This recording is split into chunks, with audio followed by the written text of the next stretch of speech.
En el canal ya he hablado muchas veces de personajes poderosos, ya sean villanos o héroes, y de sus transformaciones. Sin embargo, hay un tema que todavía no había tocado. Las habilidades más rotas que se han visto en la franquicia. Esas que, si se usaran más seguido, harían que muchas peleas entre personajes terminaran en un abrir y cerrar de ojos. Para hacerlo más interesante, voy a mencionar habilidades tanto de los cómics como de los juegos. Además, algunas de ellas son, en realidad, parte de la jugabilidad, pero que, si fueran canónicas, sin duda serían extremadamente peligrosas. Vamos a empezar con una habilidad que, aunque no es la más poderosa, sirve para demostrar que incluso las habilidades nacidas solo de la jugabilidad pueden formar parte del canon sin ningún problema. Se trata del escudo negro de Metal Sonic, que apareció por primera vez en el modo multijugador de Sonic Adventure 2. Este escudo es capaz de bloquear cualquier ataque, incluyendo las lanzas del caos de Shadow.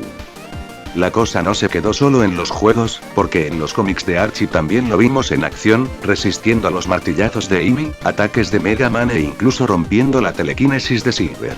Y si digo que esta habilidad es canónica, es porque en los cómics de IDW vuelve a aparecer y hasta demuestra que tiene la capacidad para expandirse para proteger a otras personas, específicamente cuando Metal lo usa para protegerse a sí mismo y a Sonic de una enorme bola de fuego disparada por un Zabot gigante potenciado con una esmeralda del caos.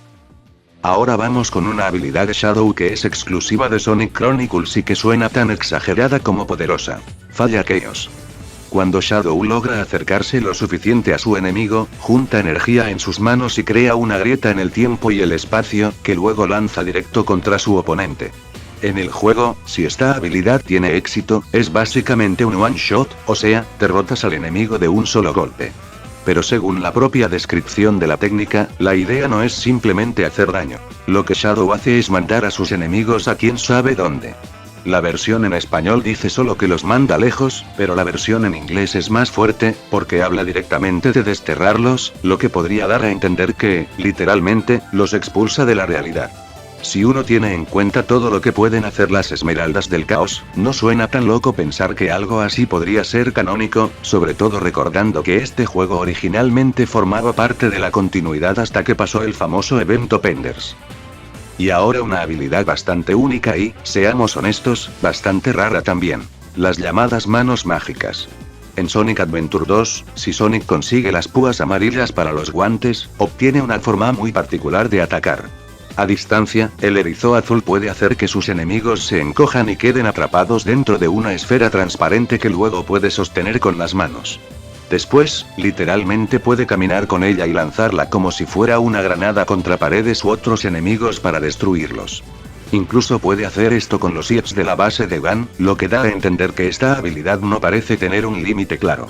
Dentro del gameplay no resulta especialmente útil, pero si uno se lo pone a pensar en términos narrativos, la cosa cambia bastante. Imagínense a Sonic usando esta habilidad contra todas las máquinas del Doctor. Básicamente podría neutralizarlas una por una sin que él tuviera mucho margen para hacer algo al respecto. Una habilidad bastante típica en los velocistas es eso de vibrar a super velocidad para hacer cosas imposibles, como atravesar objetos sólidos. En los cómics de Archie, Sonic usa este truco varias veces. La primera es en la adaptación de Sonic 3 de Blast, donde queda atrapado por la capa del científico, hecha de Playmantium, que básicamente es la fibra más irrompible del mundo. La solución de Sonic: empezar a vibrar tan rápido que sus propias púas atraviesan la capa y así logra liberarse. En otra historia, Sonic no puede interactuar físicamente con nada, así que se le ocurre usar su supervelocidad para hacer vibrar las moléculas de su cuerpo y las de Sally, volviéndolos casi fantasmas y permitiéndoles atravesar los objetos sin problemas. Y más adelante, por última vez, repite la misma técnica para deslizarse a través de la carcasa exterior de un robot gigante que va a toda velocidad hacia su hogar. Lo más gracioso de todo es que el propio Sonic dice que aprendió esto leyendo un cómic, así que probablemente estaba copiando el truco del mismísimo Flash. Otra habilidad que siempre me pareció genial es Ring Time. Durante 15 segundos, Sonic queda rodeado por una especie de escudo de energía, y cualquier enemigo que se acerque a él en ese tiempo se convierte automáticamente en rings.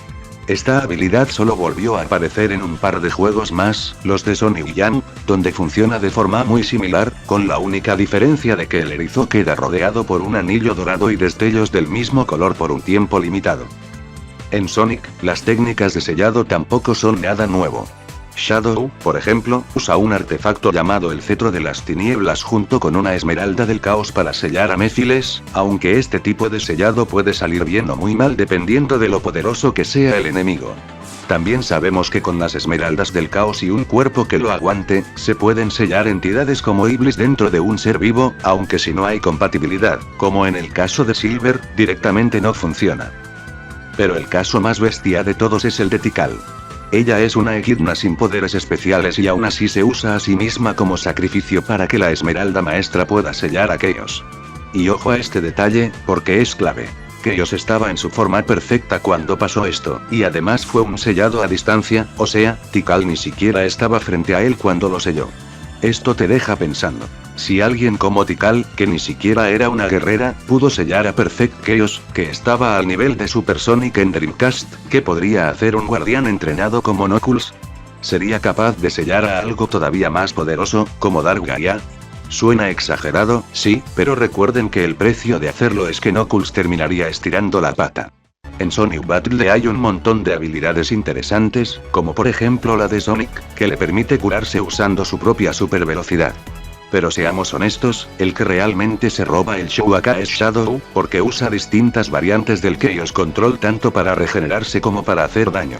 Y de todas, mi favorita es la famosa magia del caos, esa en la que chasquea los dedos y aparece una grieta espacial violeta. Lo más loco de este ataque no es solo lo bien que se ve, sino lo que está haciendo en realidad. Shadow no está realizando un ataque de energía cualquiera, está directamente torciendo el espacio mismo. Usa el Chaos Control para deformar la realidad en un punto específico y convertir esa deformación en un arma. Piénsenlo un segundo. Eso es absurdamente peligroso. En teoría, un ataque así podría aplastar, desgarrar o desarmar a un enemigo sin ni siquiera tocarlo, porque lo que se está rompiendo no es el cuerpo, es el espacio a su alrededor. Para que se den cuenta del potencial de este ataque, el Edge Salamander puede hacer algo similar, ya que también es capaz de abrir una grieta en el espacio que incluso puede dañar a un personaje transformado, ya que al igual que la magia del caos, no está dañando el cuerpo, sino el espacio a su alrededor. Menciones honoríficas. Hay algunas habilidades que no quería dejar afuera, pero que solo puedo explicar de manera superficial. Por ejemplo, en Sonic Rivals, Silver puede usar sus poderes para crear una nube de energía psicoquinética verde que afecta a los enemigos en cualquier parte del escenario y les desordena por completo el sentido de la orientación. Y también tenemos el misterioso Chaos Regeneration, una técnica de la que nunca queda del todo claro qué hace exactamente, pero se da a entender que intentaron usarlo para salvar a Cosmo, quien terminó transformándose en una semilla. Y para cerrar con broche de oro, es imposible no hablar de la habilidad más interesante de toda la franquicia: el Chaos Control. Esta cosa es básicamente el comodín absoluto del universo Sonic, porque sirve para casi todo. Puede teletransportar a alguien a cualquier lugar, incluso a otros universos, y también le permite jugar con el tiempo, ya sea para ralentizarlo, detenerlo, o directamente viajar al pasado y al futuro. De hecho, la magia del caos no es más que un derivado directo de esta misma técnica, aprovechando precisamente su capacidad para alterar tanto el espacio como el tiempo. Pero la versión más rota de todas no está en los juegos, está en los cómics de Archie. Ahí el Chaos Control se usa para cosas que directamente dan miedo. Por ejemplo, puede atrapar a una persona dentro de una especie de aura parecida al fuego y dejarla completamente prisionera durante años. Y su uso más famoso, que ya mencioné varias veces en este canal, es que gracias a su capacidad para manipular y retorcer el espacio y el tiempo usando las 7 esmeraldas del caos, el Chaos Control puede llegar a reescribir la existencia de un multiverso entero. Y con esto concluye el vídeo de hoy. Todavía quedan muchas más habilidades rotas de las que podría hablar, pero para eso a este vídeo primero le tiene que ir bien. Así que, si les ha gustado, no olviden dejar su poderoso like y un comentario, ya que ambas cosas ayudan muchísimo a que el algoritmo recomiende este contenido a más personas. No importa lo que escriban, incluso una sola palabra puede marcar la diferencia. Ahora, sin nada más que decir, me despido, nos vemos, y hasta la próxima.